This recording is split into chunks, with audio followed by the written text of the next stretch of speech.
Welcome everybody to the, what day is it? June 24th meeting of the Kiwanis Club of Raleigh. We've got a very popular speaker today, so I wanted to make sure we have enough time to get some questions in at the end. Join me in reciting our defining statement. Kiwanis is a global organization of volunteers dedicated to improving the world, one child and one community at a time. We'll say our pledge. I pledge allegiance to the flag of the United States of America and to the republic for which it stands, one nation, under God, indivisible, with liberty and justice for all. Andy Wood has our prayer today. Arguably one of the most versatile players in the ACC. Let us pray. Dear Heavenly Father, you have blessed us with friends and laughter and fun, with rain that's as soft as the light from the sun. You've blessed us with stars to brighten each night. You've given us help to know what right from wrong, and you've given us so much. Please, Lord, give us too a heart that is always grateful to you. Amen. Thank you, Andy. I know we have some guests today. Phil?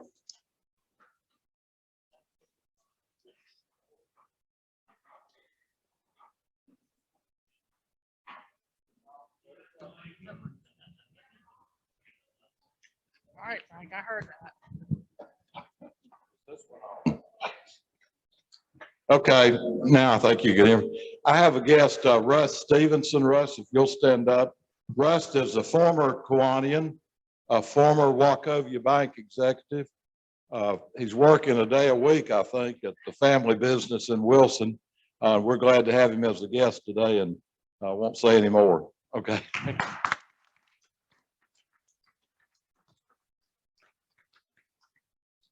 Robert has a guest. Thank you, Robert. Sorry about that. I have a table full. Stand up, Scott and Eli.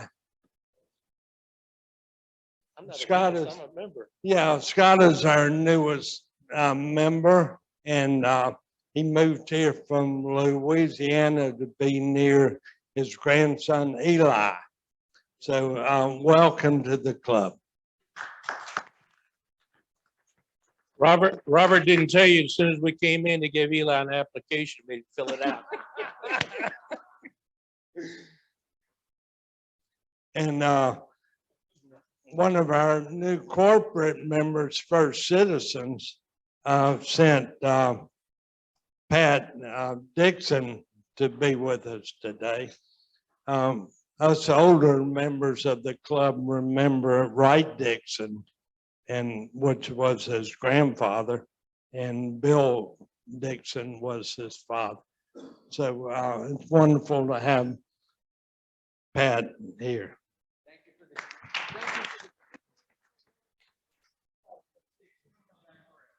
All right. Anybody else? All right, thank you. Gary? Gary's got his mouth full, but he has a guest. Oh, Gary, where are you, Gary? Right over there. Any other guests before I? You go on to something else. I got to chew this up. Oh, God. We're ready whenever you People want. would like for me to be gagged. I have back with me for the fourth time, Irina. Today's your third. Oh, I thought she'd already been to three. Anyway, and she is filling out her application because we don't have any applications here. We really ought to keep some applications here. Note taken. We'll work on that. But it is always online and you can print it. And if you need help, just give me a call and I'll work with you on it. I'm going to just say a few things about her. She was born in Moscow. She is rabidly anti-communist. She got her 4-year degree in Moscow. She worked for PricewaterhouseCoopers in their Moscow office. They have about 600 employees, pretty big office. And she has the international equivalent of a CPA. And she decided she had to get out of that place. So she applied and she wanted to go to one of the top 10 MBA programs in the nation. She has graduated from New York University. So Irina Coleman. Welcome. Thanks for joining us today, all of you who are guests. Did I get everybody? Is there anybody on Zoom? Courtney? Nope. Okay, great. Membership welfare. I don't think Rhonda is here and I don't think Buck is here. Does anyone know of any membership welfare items? And can we ask you if you had a birthday, raise your hand this coming up week so we can wish you. I think we've got one on the back table right there. Somebody has a birthday. Okay, this week. All right, well, happy birthday, and we will celebrate you. All right, a few announcements. Oh, yeah. Excellent. Happy birthday to you, Irina. So a few announcements. Tomorrow, the Action Club has a work day, and we think it's at Laurel Hills Park. Is that right? Laurel Hills Park. What time are y'all starting? 9 a.m. If anybody wants to join, they'd love to have you there. Thank you to everybody who came to Poe Elementary last week for our meeting. It was really great meeting. It was terrific to hear from the principal of Poe as well as the other members of the leadership team there. They gave us a long list of ways we can continue to volunteer there and support our Adopt a School, Poe Elementary. We'll put a list of those in the newsletter coming up. Hugh Grice, you want to talk about the food drive? Hey team, we're going to go ahead and kick off the food drive this week since we won't be here next week. And I've left one of these at everybody's table. I know y'all saw this last year for the online donations, and this is going to be a helpful way for us to track that. So I've got on the left-hand side my physical address where you can mail me a check. I get them a lot during the week after the club meetings, and I collect those and send them back to Urban Ministries and tally them every Friday. So that's one way you can do that. The other is to donate online using this QR code. You can scan your phone right to it and just make an online donation with a credit card. If you remember what Nick was saying, they've actually partnered with another organization who has given them a challenge that if they can raise $25,000 by the end of July, they'll match that. And of course, everything that we do through Kiwanis is going towards that.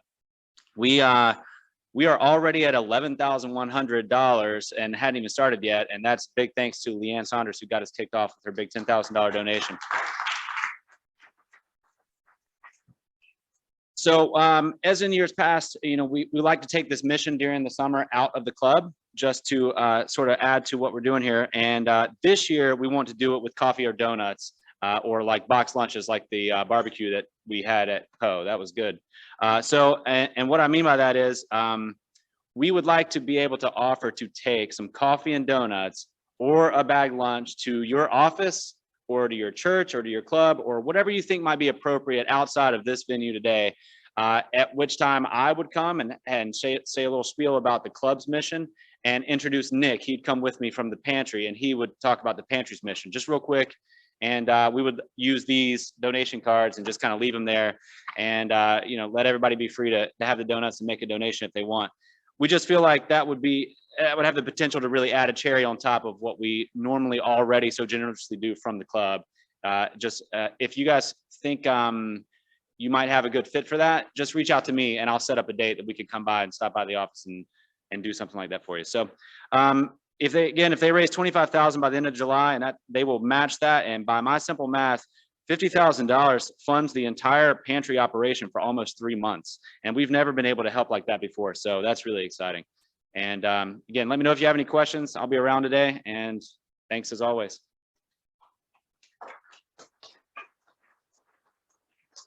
Thanks so much, Hugh, for running this project every year.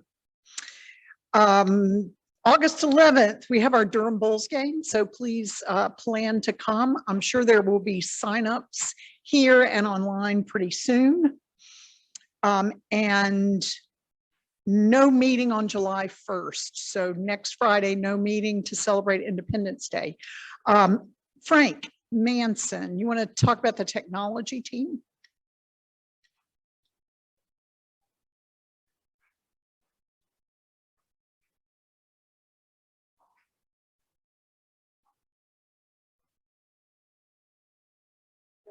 If you're old enough to have had a CB radio, raise your hand. I'm not really talking to you people out there because that's analog. I need people younger than that. During the pandemic, this club went to Zoom meetings. How many people out here watched and involved themselves in the Zoom meetings during the pandemic? Okay, we all owe Courtney Allen a big thank you for keeping all those Zoom meetings going.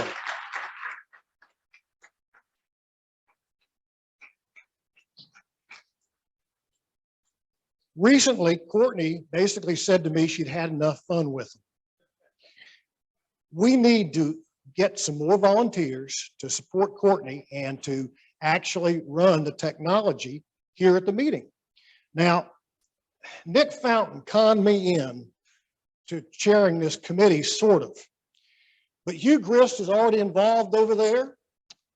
Courtney's on the committee, and Chip Winstead's on the committee. Now, here's what many people don't understand. Chip and I have been involved in either the radio, the TV, or the advertising business for 30 years each, conservatively, right? Is that about right? Thanks for being conservative. So by virtue of the fact that if you run these audio visuals at this meeting, you're in the broadcast industry, people don't realize that Chip and I are the same age as you. But we've been made younger by this experience. Now, please use the sign-up sheets. Come to see Chip, come to see me, come to see Hugh. Let us know if you'll help us one meeting a month to run the technology. That's all we need. Thank you so much. Thank you, Frank. All right. Are there any other announcements? Anything else I left out? Okay. With that, I'm going to turn it over to Phil Kirk to do a short introduction.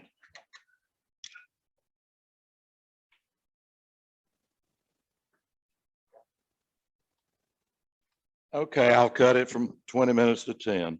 Our speaker, John Davis, today really needs no introduction. He's spoken to us so often. And so I started just to say that he deserves no introduction, he needs no introduction, and not give him one. But then I realized two things. One, we've got a lot of younger, newer members that have joined since he was here last. And second, most of y'all have forgotten everything I said about him before. So I'm quickly going to give an introduction. John Davis's 46-year political career includes work at all levels, from the presidential level to congressional to state executive and legislative races. From Maine to Montana, from Maryland to New Mexico, John has consulted with business groups in over half of the 50 states. He has conducted over 1,000 political briefings, seminars, and panel discussions. Frankly, he gets paid for most. He knows we don't pay, but he comes anyway. He does publish, he said the food's good, usually. He does publish a newsletter, and if any of you are interested in subscribing to the newsletter, you can speak to him afterwards. John is a native of Graceville, Florida, and a graduate of William Carey University in Hattiesburg, Mississippi. He and his wife, Kathy, live in Raleigh, and they have 5 grown children. As you know, I always try to find out something about the speaker that is not in his or her bio, and I was stunned by what John Davis sent, and I want to make sure I get it accurate, so I'm going to read what he sent to me. This is from John. Most people don't know that I was a fruit tramp as a teenager. For 5 summers, as soon as school was out, I would take a bus to South Florida, where I loaded watermelons on semi trucks. In early July, I would head to Southeast Missouri to continue bringing in watermelons. If the crops weren't ready, I would pick cherries in Michigan or raspberries in Indiana until the melons were ripe in Missouri. I hitched a ride with truckers from job to job and always had a place to sleep on the straw in the semi-trailer. Truckers called us fruit tramps. Now, I didn't check with Rocky Strickland, but I believe this will be the first fruit tramp that's ever spoken to our club.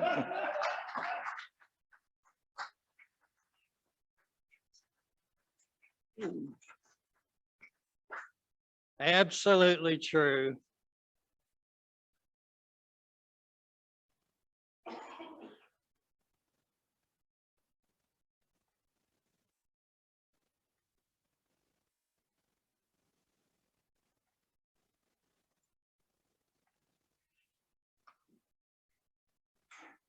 Hold it a second.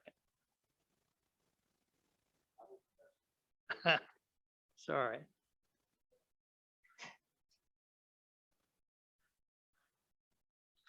Okay.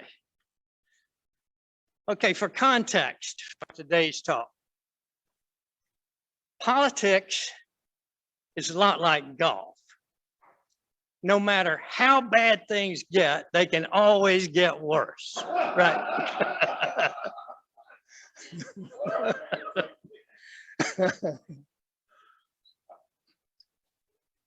Democrats don't like Republicans very much right now, and Republicans don't like Democrats very much.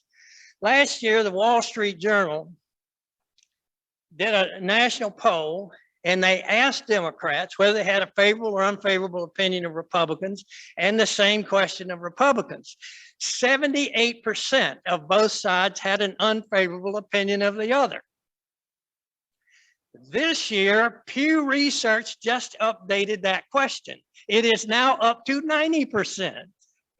90% of Democrats have an unfavorable view of Republicans, 90% of Republicans an unfavorable view of Democrats. And so that is the atmosphere in which we are playing out our campaigns and our politics. But you already know that. So one of the problems is we don't listen to the same news sources. So we're all always getting this kind of a biased view of things. So a study was done of the sources that Democrats and Republicans watch as far as news. Democrats tend to stick to the traditional legacy type news sources like the major networks, New York Times, Washington Post, PBS, CNN, etc. Republicans have two sources they trust, Fox News and the Weather Channel, and that is it, folks. That is it. Fox News.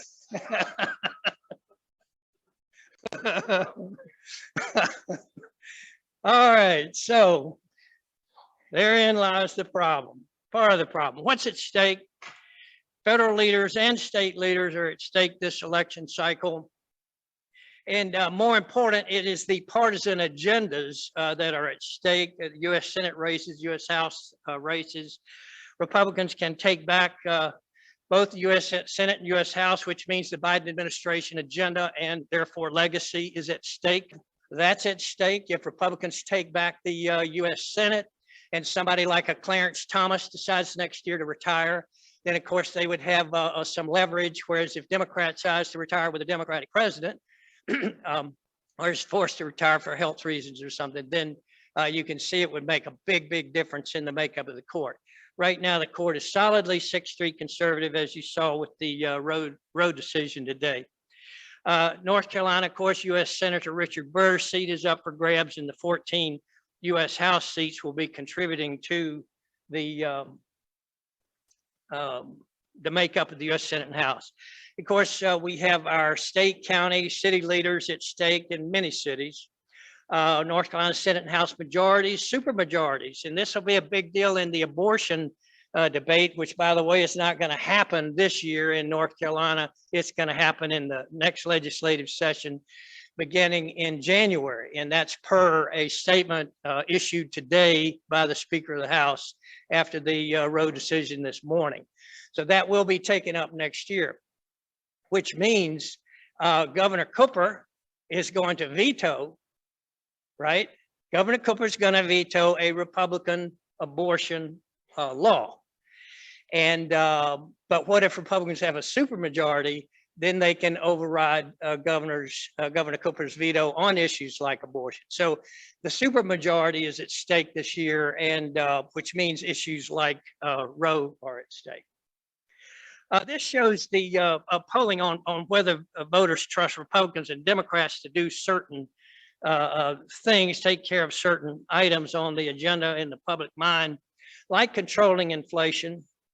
As you see, Republicans are considered better at handling inflation, as well as crime, the economy, gun policy, and national security. And this is a PBS NewsHour national study. Democrats, on the other hand, do a better job on issues like abortion, climate change, coronavirus, education, LGBTQ rights, and voting rights. So the reason this is important for you to see this is because the next question is, okay, so what's most important on the minds of voters in 2022? And that's where you discover, number one, according to Gallup's latest study on the most important problems facing the country, number one is government and poor leadership. Now, this is the national level, okay? I frankly think that North Carolina is blessed with good leadership. We have a mix, and we've got a lot of great folks.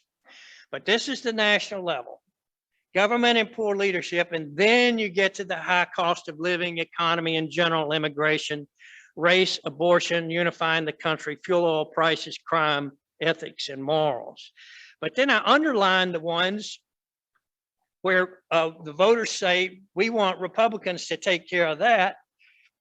I put number one as a Republican issue because Democrats have all the power in Washington, which means they're the ones getting all the blame right now. You have all the power, you get all the credit if it's good, you get all the blame if it's bad. Right now, Democrats are getting the blame for everything like number 2, 3, 4, 8, 9. You get the picture. So the issues that Democrats could gain traction on are way down the list at 5 and 6, race relations and abortion. Too far down, frankly, during tough economic times to overwhelm Republicans with those issues. So Republicans truly do have an issue advantage this year. The other thing I wanted you to see is what I consider Biden's number one mistake, and that is going in and assuming that he had a liberal mandate. He barely won. What's the liberal mandate if you barely win? He's got a 50-50 Senate. What's the liberal mandate if you have a 50-50 Senate? The U.S. House is 222 to 213. That's the 435, 222 to 213. Where's the liberal mandate in that? There was no liberal mandate, but he governed like there was a liberal mandate, and he got in trouble. So I just wanted you to see, this is an NBC News poll that says only 26% of Americans are liberal. 38% say they're conservative, moderates 34%. If you break people down, including independents, by whether you're a Republican or Democrat, it's 38-38. So neither side has some sort of ideological mandate. And the way either side gets in trouble every single time is they go too far to the right if you're a Republican, too far to the left if you're Democrat, you get in trouble. And that's why I think Democrats are in trouble today. They pushed a liberal agenda, far too liberal for the United States at this point. This shows Biden's job approval. This goes back to January 2021 when he took over. The black line is favorable. The red line is disapproval, unfavorable. And notice he had a very positive number at the very beginning of his administration. And then notice in August of 2021 is where the line has crossed. And then it's been worse and worse ever since. Today, it is 39.6% favorable and unfavorable 55.1%. That's the Real Clear Politics average.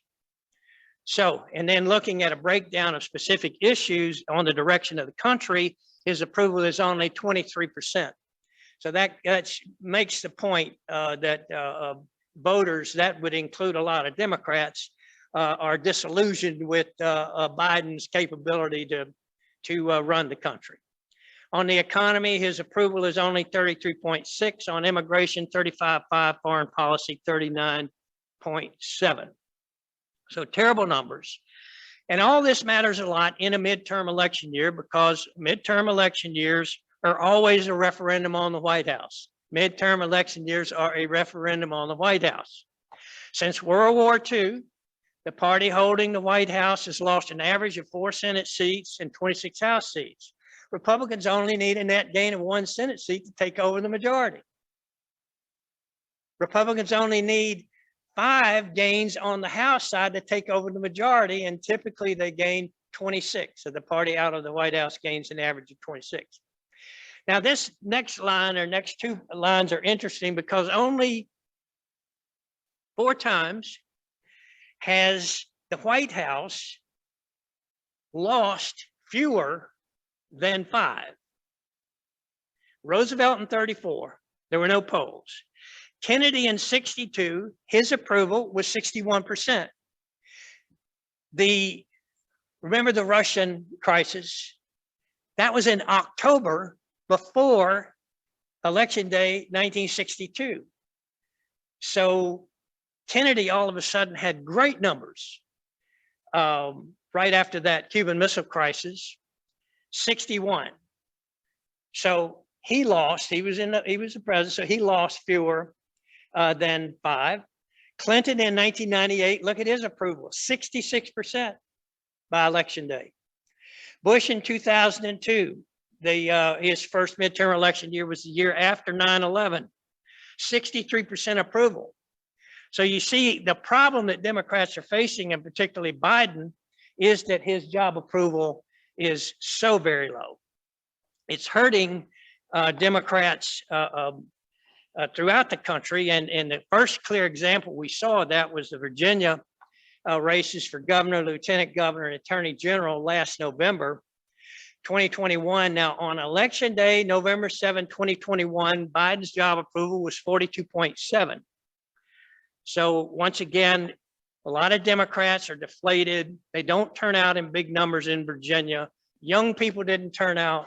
African Americans didn't turn out. Just a lot of people that typically turn out in big numbers for Democrats stayed home in Virginia.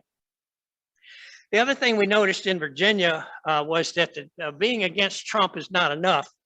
So former Governor Terry McAuliffe was the Democrat running for another time as governor. And his whole campaign was run on the theme, "I'm not Trump, he is." His biggest gaffe, of course, was, "I don't think parents should have a say in the children's education." 84% of Virginians, according to CNN, said parents should have a say in the kids' education. And meanwhile, the Republican nominee Youngkin sided with the angry K-12 parents on school closures due to COVID, mask mandates, critical race theory, and the early LGBTQ education issues, and pulled away and won that race. Meanwhile, the National School Boards Association is putting out a letter calling those Virginia parents domestic terrorists. So you can see how this is galvanizing these parents in Virginia against Democrats and for the Republican nominee. So Republicans had a big year last year in a state that's more likely to vote Democrat than Republican, more likely to vote Democrat than Republican, but Republicans won, and I think in great part because Biden's numbers were so low because people stayed home. The other thing we saw in earlier this year, continuing this what appears to be a more conservative mindset throughout the country, in San Francisco of all places, in February, recalled 3 school board members, once again, angry K-12 parents in San Francisco, led by the Asian American community, angry because the liberal school board members changed the admissions requirements for the most respected public school in the city. And they got angry because they took away the test scores and all that. So parents again rose up and threw out 3 of the members of the school board. And then you saw in New York, of all places, they elect a former police officer as mayor, Eric Adams. And then this year, Eric Adams calls the criminal justice system in New York City the laughing stock of the entire country. So once again, you're seeing a clear conservative drift throughout the country, including in liberal cities like San Francisco and New York. Now, this is perhaps the most dramatic thing you'll see all day. This is San Francisco Mayor London Breed. This was December the 14th, 2021, taking a hard stand on crime. She says, what I'm proposing today will make a lot of people uncomfortable, and I don't care. She said it's time to be more aggressive with law enforcement and less tolerant of all the BS that has destroyed our city. It's time that the reign of criminals comes to an end. Ladies and gentlemen, that is the Democrat mayor of the most liberal city in the United States. So whether it's education or crime, the country has drifted away from the liberal position on public policy. What the voters in San Francisco want, they want what we want. They just want a safer place to live and work. And I love this, the next quote is from an article that the Atlantic did on why the DA Bowden was recalled on June the 7th. This is in the Atlantic. San Franciscans, we want a fairer justice system and also want to keep our car windows from getting smashed. And it's not white supremacy to hope that the schools stay open, that teachers teach children, and yes, that they test to see that those kids have learned. The recall means that there's a limit to how far we will let the decay of this great city go. So that to me is just such a fascinating statement coming from San Francisco, that there's a limit. There's a point that liberalism has crossed in a lot of these big cities on issues like education and crime, where even liberals are pushing back against liberals. And I actually looked up the voter registration in San Francisco, 7% Republican, 7% Republican. What was the recall? 78%. 78% said recall. That's what's happening, and a clear message, I think, for those who are pushing the Democratic Party too far left. You're getting the Democratic Party in trouble. U.S. primary elections right now, Republicans have the upper hand when it comes to enthusiasm, which is suggesting a red wave year where Republicans win the close ones. Record turnout in North Carolina in the primary, and I'll look at the fall U.S. House and Senate races. But this is turnout among Republicans up 32% over the 2018 midterm elections, the last midterm election year, in the 10 states with primaries that led up through May 17th, which was North Carolina's day. Same number comparatively, Democrats down 3%. So Republicans up 32% in those 10 states, including North Carolina. Democrats down 3%.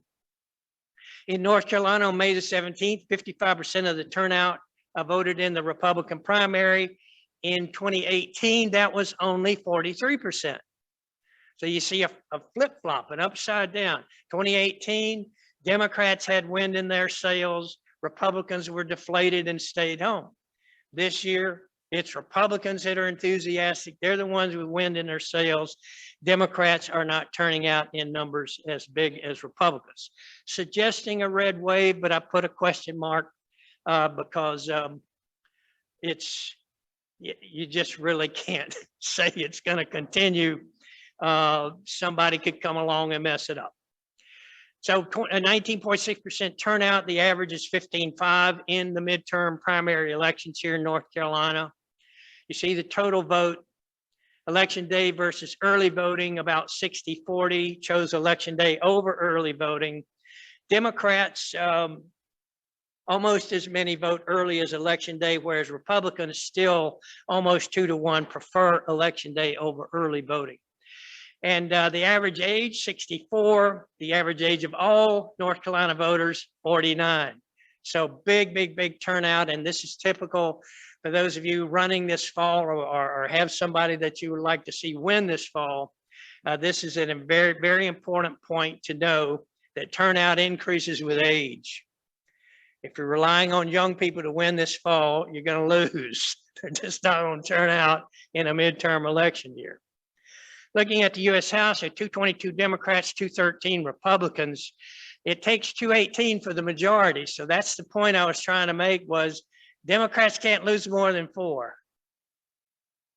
You can lose 4, you can get down to 218, but you lose 5, Republicans have the majority. North Carolina is 14 districts, 7 Republicans, 6 Democrat, 1 toss-up.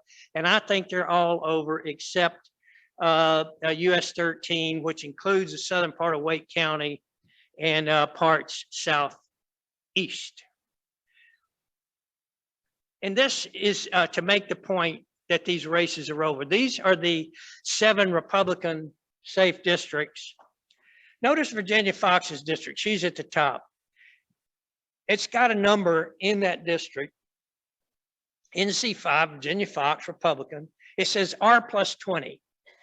That means the voters in that district vote 20 points greater for the Republican than the statewide average for the Republican.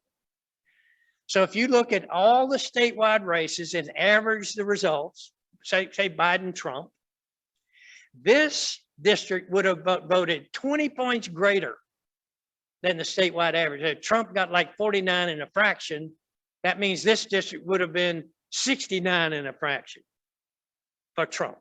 So when you look at these districts and you see, for instance, Patrick McHenry, number 10, R+37, 37 points greater for the Republican than the average that the Republican got in a statewide race. So that's why you look at these races and say, you don't even need to list the name of the Democrat, right? They're over. It's the way they were drawn. The races are over. Chuck Edwards out west. Who is that? Who's that guy? The congressman out there? Cawthorn, yeah. I didn't do that on purpose. But okay, so anyway, he's a one-hit wonder. And then notice number 8, R+33. All of these races just solid for the Republicans. And then you say the same thing on the Democratic side. Valerie Foushee, North Carolina 4, that's David Price's old district. Look at that, D+35. They vote 35 points greater for the Democrat than the average statewide average for Democrats. Kathy Manning in Greensboro, D+13. Jeff Jackson, that's a new seat, D+12. Alma Adams, D+28. Deborah Ross, D+26. That's Northern Wake County. That's where we're sitting right now. Deborah Ross, you cannot beat her in a D+26 district. Don Davis will be the new representative from District 1. This was G.K. Butterfield's seat. D+10, and the only one that's close, that North Carolina 13. Bo Hines is the Republican, Wiley Nickel is the Democrat. It's a D+1, which means it's basically even. So here's a close look. So you see 2 at the top, the upper half of Wake County, you see that's number 2, but then it's Wake County is basically split down through the middle, east to west. And then you see the blue precincts are Democrat-friendly precincts. But notice throughout 13 how many red precincts there are. And that is Republican-friendly turf in Smithfield, in Clinton, in Dunn. It's it truly is, it's even at best. And in a red wave election year, clearly the Republican would have an advantage if Republican turnout is up in those red precincts and Democrat turnout is down in the blue ones. Okay. Looking at the U.S. Senate race, Sherry Beasley raised 9.6 million. By election day, ended the campaign with 3.3 million cash on hand. Outside money spent on her behalf, 5.1 million. Ted Budd raised 4.4 million cash, 14.3 million outside spending on his behalf. And you're seeing that today on TV. You're seeing the Sherry Beasley attack ads just week after week after week, just pounding, pounding, pounding. None of those ads are being controlled by anybody in North Carolina. It's all outside money. So Bud will continue to benefit from that. So will Beasley. Beasley married, twin boys, Wake County, former Chief Justice. I think it's significant politically that she was elected statewide in 08-14. That was a Court of Appeals race, a Supreme Court race, and the 2022 Democratic primary race. It's also significant to know that she is the first African-American woman to win a statewide race without having been first appointed to that position. So this is going to be a good race all the way to the end. Rutgers, University of Tennessee, Juris Doctorate, and a master's in law from Duke. Ted Budd married, 3 children, Davie County, gunshot owner, family farm, 3-term member of Congress, App State, Wake Forest, MBA. To give you an idea of what's coming in 2020, the Tillis Cunningham race, $298 million was spent in North Carolina.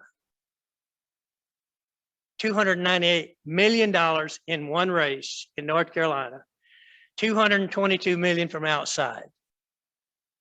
And 80% of that was attack ads. So that's what you're going to see. What you're seeing of the Sherry Beasley attack ads, you're just going to see that all the way to November, except it's going to be Bud that's going to hit with attack ads too. But can you believe that? 222 million from out of state in one race in North Carolina, the last U.S. Senate race, Tillis Cunningham. Right now, Cook Political Report has this as a leaning Republican Senate seat. And I checked Real Clear Politics this morning. The average, well, as of yesterday, Bud 45, Beasley 42. If you look at the all the polls combined to date that have been run in that race.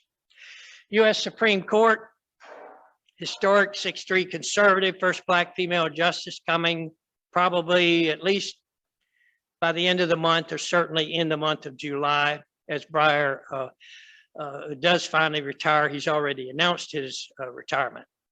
If they have the little red patch, that's the 6 conservative Republicans, the blue patch, the 3 left of center Democrats. This is the new justice. She will become justice and sworn in. She's already gotten past the Senate, so all she has to do is be sworn in, and that will be as soon as Breyer decides to retire. Of course, this happened today. Supreme Court overturns Roe v. Wade, ending federal abortion protection. And I think the most important thing to think about when you look at that decision is the fact that all of these decisions are now in the hands of a 6-3 conservative U.S. Supreme Court. And the last time it's been this far, one way or the other, was the Earl Warren Court back in the 50s and 60s. And yes, I worked in watermelons all over the place. And back in those days, that was in the 60s, there were billboards everywhere that said, "Impeach Earl Warren." Southerners hated Earl Warren, right? And what you're probably going to see any day now are billboards everywhere that says "Impeach John Roberts." But anyway, that decision came down today after 50 years. And but you're seeing whether it's church and state. We saw that decision out of Maine earlier this week. a church-state issue on religious funding of private schools or religious schools from the state. And the court sided on behalf of the side of the religious people. LGBTQ rights, immigration, healthcare, all of these decisions are now in the hands of the 6-3 conservative court. Back to the Warren court, I've seen a study recently that showed how that court decided what is called precedent altering decisions. Like today, abortion, there was a precedent, it's been in place 50 years. Today that was altered. So looking at the Warren court precedent altering decisions, and you put under the column liberal or conservative, they're almost all liberal. And there was about, I would say 24. So like 25 decisions that were precedent altering decisions under Earl Warren's court. Almost all came down on the liberal side. Gradually that drifted over the years since the 50s and 60s to slowly more of a balance. And now it's moving to the right. More of the decisions will be on the conservative side of the case, decided that way as opposed to the liberal side. Okay, all 50 states will write their own abortion laws. That's the bottom line. And a lot of candidates will be forced to deal with that. We may or may not see a summer of rage. That's been promised. We'll see.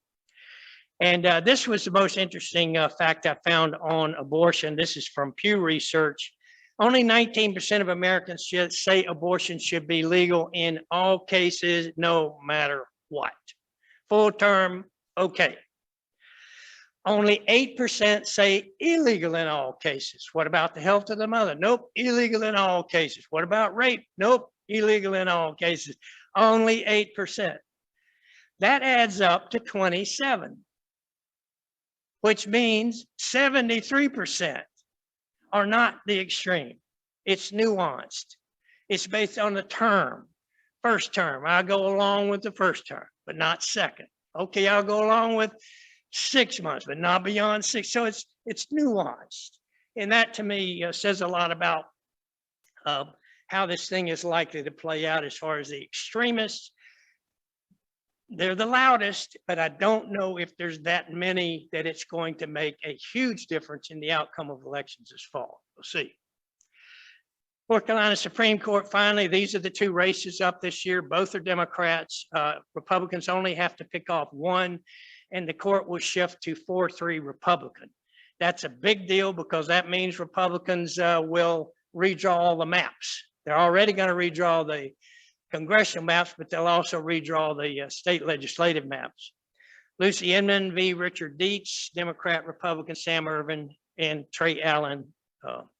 And look for a lot of money in these races as well, because a lot of out-of-state money is now coming in state Supreme Court races because the Democrats have failed to flip the state legislatures.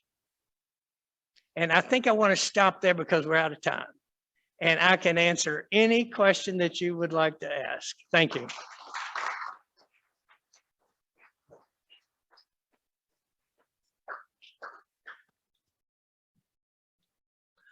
Questions? Yeah, I was thinking about people moving from one state to another. I mean, it seemed like California, New Jersey, New York. A lot of those folks are moving to North Carolina. Do they typically bring their votes with them, or they move them from there because that they don't like where they are, or there are just better opportunities here, or what does that mean in the election dynamic? It's really economics, I think, and things were really bad in San Francisco, as you know. A lot of people moved out. You just couldn't afford to live there. And then there were the crime problems, so you didn't want to live there. So we've benefited, Texas has benefited big time from people moving from the West Coast looking for opportunities, a better tax environment, overall business climate. So, you know, North Carolina is just a great place right now to live. And it has a lot to do with sensible leadership. And that leadership goes back to include Democrats when they had the state Senate and House as well. We've always had a big emphasis on balanced budgets and big retirement funds. We've probably got the biggest state employee retirement fund in the nation. So it's just been a great.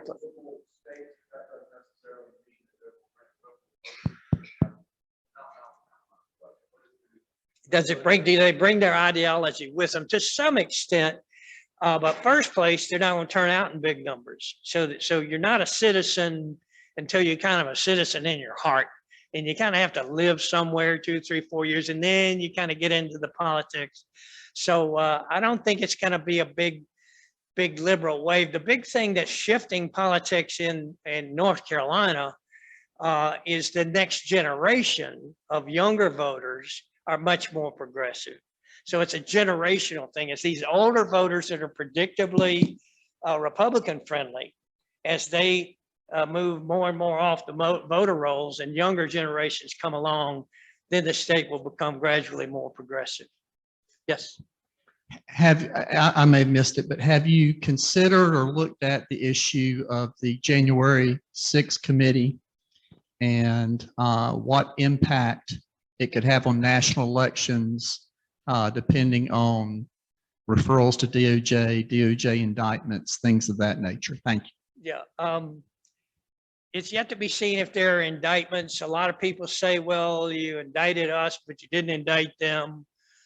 So there's a lot of feelings about the January 6th committee not having Republican representation, not feeling the same way about people that tore up the courthouse in Oregon or so I don't think it's going to be that big a deal because people already have an opinion about it.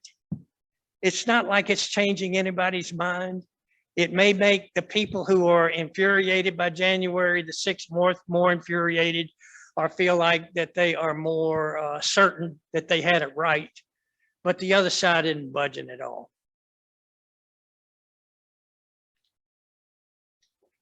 Yes.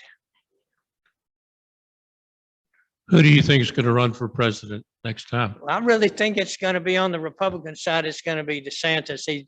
He just has something special going. You know, he was he was captain of the baseball team at Yale, just like George H.W. Bush. Really smart. He was a great scholar, like a magna cum laude. So he's really smart, and he's got some kind of human touch and just the ability to relate to people. He's just a likable person, and that really pays off if you're running for president. People want to see that. It was Hillary Clinton's biggest drawback, was that likability issue. And DeSantis really has a unique likability thing. And he's certainly a great alternative to Trump. And I think a lot of Trump people are looking for an alternative. He's as America first and MAGA as most Trump people would like for him to be. Democrats, oh my goodness. Well, let me leave with a real shocker. I think Biden this time of year from now will be gone. I think he's going to, after Republicans take over, he's going to see his agenda's going nowhere. He's already a lame duck. He just really hadn't gotten anywhere. And he's going to say, to heck with it. I want to go to Delaware. Let's give it to Kamala Harris. Part of my legacy will be enabling something that Democrats have dreamed of, an African-American woman, liberal, in the Oval Office. So he will facilitate the first woman in the Oval Office, Kamala Harris, give her a couple of years running around the world on Air Force One to build presidential timber, to build the case that she's the one for 2024. So we'll see how that plays out. I personally think that she's second fiddle to a weak president. She's forced to look weak. She's not allowed to upstage this weak president. And part of her appearance of being weak is because of the circumstances that she's in. She's not allowed to be a strong leader. I think after reading a lot about her, including some of her books, you would be shocked at how conservative she is on crime and education. Her numbers are lousy in California because she was too conservative on crime and education when she was the state's DA. So I think there's a lot more potential for her in 2024 She'll likely be the nominee. She'll also likely be president a year from now. Thank you very much.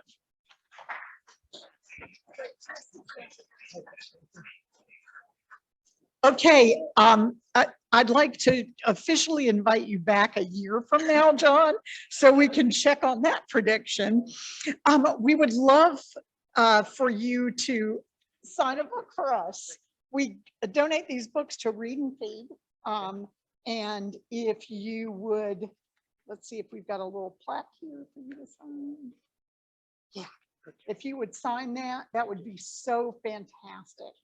Thank you so much, John. It's always a pleasure to have you speak to our club, and we look forward to hearing how things go in a year. Russ, glad to have you here today. Eli, come on back anytime. Pat, glad to have you here as well. And Arena, we look forward to seeing that application. Thanks to everyone. Remember, no meeting next week. July 8th, we'll have Bruce Miller from the Oakwood Cemetery. And July 15th, Elaine Marshall, Secretary of State, will be here. So thanks, and we're adjourned.